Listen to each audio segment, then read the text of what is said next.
ওমানে সড়ক দুর্ঘটনায় আহত ও নিহত প্রবাসীদের পরিবার ৫.৫ কোটি টাকা ক্ষতিপূরণ পেয়েছে। মাস্কাটে অবস্থিত বাংলাদেশ দূতাবাসের সহযোগিতায় এ অর্থ ক্ষতিপূরণ হিসেবে আদায় করা সম্ভব হয়েছে।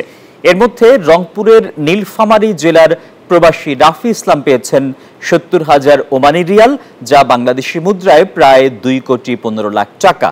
বুধবার ২৩ এপ্রিল দুপুরে মাস্কাটে বাংলাদেশ দূতাবাসে এক অনুষ্ঠানে রাফি ইসলাম সহ অন্য প্রবাসীদের পরিবারের হাতে ক্ষতিপূরণের চেক হস্তান্তর করেন রাষ্ট্রদূত খন্দকার মিসবাউল আলম। এ সময় দূতাবাসের শ্রম কাউন্সিলর মেজর রাফিউল ইসলাম উপস্থিত ছিলেন।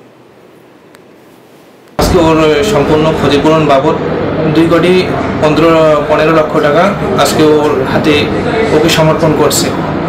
তার জন্য ওমান দূতাবাসকে আমাদের অসংখ্য ধন্যবাদ। আমাদের দূতাবাসে এখন অনেক ল ফার্ম আছে, 4টি ল ফার্ম আছে। আমাদের প্রায় 70 থেকে 80 জন লয়ার আছে 4টা ল ফার্মে। তো আপনারা কম্পেনসেশনের মামলাগুলো বাইরে প্রতারিত না হয়ে সরাসরি দূতাবাসের মাধ্যমে পরিচালনা করেন। আপনাদের সকল কম্পেনসেশন যথাসময়ে আপনাদেরকে প্রদান করা হবে।